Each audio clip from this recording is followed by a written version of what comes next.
दोस्तों, स्वागत है आपका मेरे YouTube चैनल इंग्लिश बाबू पर।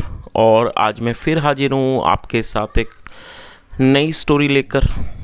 और दोस्तों, आज जो स्टोरी मैं आपके लिए लेकर आया हूँ ये एक मॉरल स्टोरी है। बहुत ही प्यारी, बहुत ही मज़ेदार, बहुत ही अच्छी कहानी है, अच्छे से मॉरल के साथ। उसके अलावा दोस्तों, आज की इस स्टोरी में आपको कुछ नए इंग्लिश के वर्ड मीनिंग सीखने को मिलेंगे, उनकी करेक्ट प्रोनाउंसिएशन के बारे में पता चलेगा। और हमेशा की तरह जो इसका ग्रामर का पार्ट है उसे डिटेल में कवर करेंगे, तो एक एक स्ट्रक्चर को आप बड़ी आसानी से सीख पाएंगे। तो चलिए दोस्तों, आज की इस कहानी को हम शुरू करते हैं। और सबसे पहले कहानी का टाइटल देखते हैं। कहानी का टाइटल है द स्मार्ट डोंकी। क्या मतलब हुआ दोस्तों? स्मार्ट का मतलब होता है समझदार, समझदार गधा। तो दोस्तों, ये आज की इस कहानी का टाइटल है, शीर्षक है। और अब मैं इसे पढ़ना शुरू करता हूँ। आप लोगों से रिक्वेस्ट है कि आप कहानी को बिल्कुल ध्यान से सुनें। और यदि आज की कहानी में आपको कोई भी नया वर्ड या फिर नया स्ट्रक्चर मिले तो आप उसे नोट करें। और यदि कहानी पसंद आए तो लाइक भी ज़रूर करें। तो चलिए इसको शुरू करते हैं। और दोस्तों, कहानी शुरू करने से पहले मैं आप सब लोगों को आज नए साल की हार्दिक शुभकामनाएं देना चाहूँगा। आज 1 जनवरी है, तो अपने चैनल के माध्यम से आप सभी लोगों को नए वर्ष की हार्दिक शुभकामनाएं। तो चलिए दोस्तों, अब मैं इसे पढ़ना शुरू करता हूँ। आप इसे बिल्कुल ध्यान से सुने। One day a farmer's donkey fell down into a well. क्या मतलब हुआ दोस्तों? ये जो वाक्य है ये एक पास्ट इंडेफिनिट का अफर्मेटिव वाक्य है। और जब हम पास्ट इंडेफिनिट में कोई भी अफर्मेटिव का वाक्य बनाते हैं तो वहाँ वर्ब की सेकंड फॉर्म का यूज़ किया जाता है। FALL फॉल मतलब गिरना, और सेकंड फॉर्म है फेल, FELL। वन डे एक दिन, आ फार्मर्स डोंकी। दोस्तों, यहाँ फार्मर के बाद एपिस्ट्रॉफी एस है, जिसका मतलब होता है का की के। जब हम किसी नाम या व्यक्ति के साथ कुछ भी जोड़ते हैं तो एपिस्ट्रॉफी एस का यूज़ किया जाता है। अ फार्मर्स डोंकी का मतलब हुआ एक किसान का गधा, फेल गिर गया, डाउन नीचे, इनटू आ वेल एक कुएं में। तो इस तरह से पूरी लाइन का क्या अर्थ निकला कि एक दिन एक किसान का गधा नीचे एक कुएं में गिर गया। और आप इसे नोट कर लीजिए, वेल मतलब कुआं। The animal cried piteously for hours as the farmer tried to figure out what to do. The animal cried piteously। दोस्तों, piteously एडवर्ब है जिसका मतलब होता है दयनीय ढंग से। और आप देखेंगे जो ज़्यादातर एडवर्ब हैं वो एडजेक्टिव को के साथ ly को जोड़ के बना सकते हैं, तो आप इन्हें आसानी से पहचान सकते हैं। PITEOUS पीटियस एडजेक्टिव है जिसका मतलब होता है दयनीय, और ly जुड़ने के बाद ये एडवर्ब हो जाएगा पीटियसली मतलब दयनीय ढंग से। द एनिमल क्राइड, और ये जो वाक्य है ये भी पास्ट इंडेफिनिट का ही वाक्य है जहाँ पे सेकंड फॉर्म लगाई गई है। क्राई का मतलब रोना या फिर चिल्लाना। जो एनिमल था, पशु था, क्राइड पीटियसली, वो दयनीय ढंग से रोया या कह सकते हैं चिल्लाया। 4 hours कई घंटों तक। एज द फार्मर, और जो फार्मर था, किसान था, ट्राइड उसने कोशिश की, to figure out, figure out मतलब पता लगाने की, व्हाट टू डू मतलब कि वो क्या करे। तो पूरी लाइन का क्या अर्थ निकला कि जो पशु था वो कई घंटों तक दयनीय ढंग से रोया या चिल्लाया। एज द फार्मर ट्राइड, और जो फार्मर था उसने कोशिश की, to figure out what to do, इस चीज़ को जानने की कि वो क्या करे। चलिए आगे देखिए। Finally he decided that the animal was old and it was not worth it to retrieve the donkey। क्या अर्थ हो? Finally he decided. दोस्तों, फाइनली का मतलब होता है अंततः, आखिरकार या आखिरी में। ये भी एडवर्ब है। फाइनली मतलब कि अंततः, आखिर में। ही डिसाइडेड, और डिसाइड का मतलब निर्णय करना, फैसला करना, और ये सेकंड फॉर्म है। अंत में उसने फैसला किया, निर्णय किया। That the animal was old, उसने क्या फैसला किया कि जो एनिमल है, पशु है, वॉज ओल्ड वो बूढ़ा है। And it just was not worth. दोस्तों वर्थ का मतलब होता है किसी चीज़ के लायक होना या उस चीज़ की कीमत होना। और ये जो वाक्य है ये सिंपल पास्ट का वाक्य है जहाँ पर वॉज वर्ड के साथ नाउन या एडजेक्टिव को लेकर वाक्य बनाया जाता है। तो क्या अर्थ हुआ कि फाइनली अंत में उसने फैसला किया कि जो एनिमल है, पशु है, वो बहुत वॉज ओल्ड, वो बूढ़ा है, and it just was not worth, और वो इट टू रिट्रीव, रिट्रीव का मतलब होता है किसी चीज़ को दोबारा से हासिल करना, और वो मतलब इसके योग्य नहीं है, वो इसके लायक नहीं है।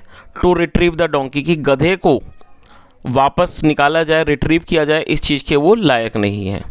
The well needed to be covered up anyway. दोस्तों ये जो वाक्य है ये एक पैसिव वॉइस का वाक्य है। जब हम पैसिव के अंदर वाक्य बनाएंगे तो थर्ड फॉर्म का इस्तेमाल किया जाता है। The well needed to be covered up anyway, और वैसे भी जो कुआं था, वेल मतलब कुआं, उसे ढके जाने की ज़रूरत थी, मतलब उसको ढका जाना था, कह सकते हैं उसको ढके जाने की, कवर अप करने मतलब कि कवर्ड अप, उसको ढके जाने की ज़रूरत थी। He invited all his neighbours to come over and help him. दोस्तों ये भी पास्ट इंडेफिनिट का ही वाक्य है जहाँ पे सेकंड फॉर्म लगाई गई है। इनवाइट का मतलब बुलाना, आमंत्रित करना किसी को। ही इन्वाइटेड ऑल हिज नेबर्स, उसने अपने सारे पड़ोसियों को आमंत्रित किया। टू कम, आने के लिए। Come over, to help him मतलब कि वो आए और उसकी मदद करें। They all grabbed shovels and begin to shovel dirt into the well. दोस्तों दे का मतलब होता है वे या फिर वे लोग। जब सब्जेक्ट में एक से ज़्यादा लोग शामिल होते हैं तो दे का यूज़ किया जाता है। और यहाँ हमने देखा कि एक से ज़्यादा पड़ोसियों के बारे में बात हो रही है, तो ये प्लूरल है। दे ऑल मतलब कि वे सब। ग्रैब्ड शोवल, ग्रैब का मतलब कि चीज़ को जल्दी से झपटना, और शोवल का मतलब होता है दोस्तों फावड़े, जिससे मिट्टी वगैरह उठाई जाती है, उसे शोवल कहा जाता है, जिसे बेलचा भी कहा जाता है। और आप इसे भी नोट कर लें कि ये जो शब्द है ये नाउन है, उसके अलावा ये वर्ब भी है, क्योंकि यहाँ पर इसका वर्ब के रूप में प्रयोग किया गया। शोवल का मतलब फावड़े से मिट्टी डालना। तो इस लाइन का क्या अर्थ हुआ? दे ऑल ग्रैब्ड शोवल्स, उन सब ने फावड़े उठा लिए, फावड़े ले लिए। एंड बिगेन, और उन्होंने शुरू कर दिया। टू शोवल डर्ट, डर्ट मतलब मिट्टी, और उन्होंने मिट्टी को फावड़े से डालना शुरू कर दिया इनटू द वेल, कुएं में। और दोस्तों कहानी को अच्छे से समझने के लिए यहाँ पर आप इस चित्र को भी देख सकते हैं। जैसा हमने कहानी में देखा कि जो किसान था, फार्मर था, उसका जो गधा था वो कुएं में गिर गया था, और उसने कोशिश की कि उसको निकालने की, कि उसने सोचा कि वो क्या करे, लेकिन अंत में उसने फैसला किया कि वैसे भी जो कुआं है उसको ढका जाना है, और ये जो गधा है वो बूढ़ा हो गया है, तो उसने सोचा कि भाई इसको भी ढके जाने की ज़रूरत है। इसलिए उसने अपने सारे पड़ोसियों को बुला लिया कि वो आएँ और उसकी मदद करें। और वो जो उसके पड़ोसी वो थे, वो लोग मतलब कि इन फावड़ों से, जिसको शोवल कहा जाता है, उससे वो मिट्टी डालने लगे। चलिए आगे देखिए। At first the donkey did not realise what was happening and cried horribly. क्या अर्थ हुआ? At first the donkey did not realise. दोस्तों ये जो वाक्य है ये एक पास्ट इंडेफिनिट का नेगेटिव वाक्य है, और जब हम पास्ट इंडेफिनिट में नेगेटिव का वाक्य बनाएंगे तो सब्जेक्ट के बाद डिड नॉट का यूज़ किया जाता है, जैसा यहाँ पर किया गया है, और डिड नॉट के बाद वर्ब की फर्स्ट फॉर्म लगाई जाती है। और आप इसे नोट कर लीजिए, रियलाइज का मतलब होता है किसी चीज़ का एहसास होना। तो क्या अर्थ हुआ? एट फर्स्ट मतलब कि पहले तो the donkey did not realise, जो गधा था उसको एहसास नहीं हुआ, व्हाट वाज हैपनिंग की क्या हो रहा है, एंड क्राइड हॉरिबली, क्राई मतलब रोना चिल्लाना, और हॉरिबली मतलब बुरी तरह से, और वो बुरी तरह से चिल्लाया। तो पूरी लाइन का क्या अर्थ निकला कि पहले तो गधे को समझ नहीं आया, गधे को एहसास नहीं हुआ कि क्या हो रहा है, और वो बुरी तरह से चिल्लाया। देन फिर a few shovel loads later, later मतलब बाद में, और दोस्तों लोड का मतलब होता है भार या वजन, और कुछ मतलब कि then a few shovel loads later, और कुछ फावड़ों के द्वारा जो मिट्टी थी उसके भार के बाद ही क्वाइटेड, क्वाइट मतलब शांत हो जाना, और ये सेकंड फॉर्म है ही क्वाइटेड, वो शांत हो गया। ही क्वाइटेड डाउन मतलब है शांत हो गया। तो दोस्तों यहाँ तक इस लाइन का क्या मतलब निकला? Then a few shovel loads later he quieted down मतलब फिर कुछ फावड़े मिट्टी के वजन के बाद वह शांत हो गया।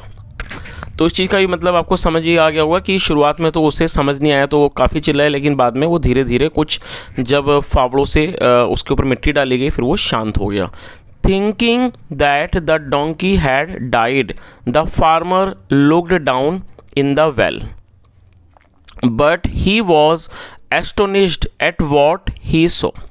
दोस्तों ये बड़ा सेंटेंस, इसको थोड़ा थोड़ा करके यहाँ पे ट्रांसलेट करेंगे। Thinking that the donkey had died. दोस्तों यहाँ हैड के साथ थर्ड फॉर्म का यूज़ किया गया, आप इसे नोट कर लें। डाई का मतलब मरना, और ये थर्ड फॉर्म है डाइड, और ये पास्ट परफेक्ट का वाक्य है। पास्ट परफेक्ट का मतलब होता है पास्ट में किसी भी क्रिया का पूरा होना, पाए जाना। और जब हम पास्ट परफेक्ट में कोई भी वाक्य बनाएंगे तो ऐसे वाक्यों में हैड के साथ वर्ब की थर्ड फॉर्म का इस्तेमाल किया जाता है। क्या अर्थ हुआ? थिंकिंग दैट, ये सोचते हुए कि द डोंकी हैड डाइड, की जो गधा है वो मर चुका था। The farmer looked down, farmer ने लुक नीचे देखा, और ये पास्ट इंडेफिनिट का वाक्य, किसान ने नीचे देखा। इन द वेल, कुएं में।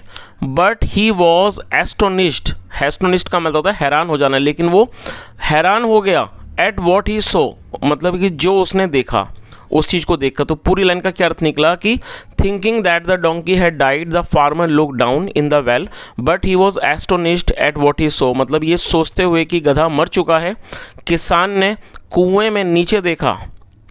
But he was astonished at what he saw, लेकिन जो उसने देखा उसे वो देखकर हैरान हो गया। आगे देखिए। With every shovel of dirt that fell on his back, the donkey was shaking it off and taking a step up। क्या अर्थ हुआ with every shovel of dirt? मतलब कि हर फावड़े के द्वारा जो मिट्टी थी, that fell on his back, जो उसकी पीठ पर गिरती, और फॉल मतलब गिरना, सेकंड फॉर्म फेल मतलब जो भी फावड़े की जो मिट्टी, जो डर्ट थी, मिट्टी थी, वो उसकी पीठ पर गिरती। The donkey was shaking it of. दोस्तों शेकिंग इट ऑफ का मतलब होता है कि चीज़ को हिलाकर हटा देना। तो वो क्या कर रहा था? वो उसको हिलाकर हटा रहा था।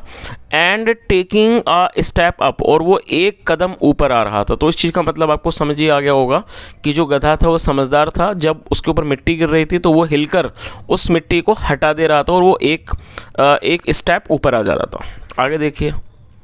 As the farmer's neighbours continue to shovel dirt, और जो किसान के पड़ोसी थे continue to shovel dirt on top of the donkey, उन्होंने मतलब कि गधे के ऊपर मिट्टी डालना, फावड़े से मिट्टी डालना जारी रखा। He continue to shake it off, और उसने भी जारी रखा तो उसको हिला के हटाना। And take a step up, और एक स्टेप ऊपर आना उसने भी जारी रखा। आगे देखिए।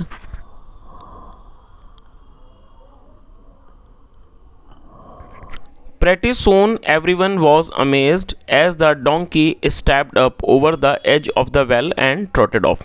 edge का मतलब होता है किनारा होता है, और दोस्तों trotted off का मतलब होता है धीरे धीरे या फिर तेज़ी से कूदकर बाहर आ जाना या धीरे धीरे चलना। तो क्या अर्थ हुआ? pretty soon, जल्दी ही। everyone was amazed, हर कोई हैरान हो गया। एज, क्योंकि the donkey stepped up over the edge of the well, क्योंकि जो गधा था वो कुएं के किनारे पर आ गया। एंड ट्रॉटेड ऑफ, और वो चलकर बाहर आ गया। चलिए दोस्तों, अब इस कहानी का जो मॉरल है वो भी देख लेते हैं।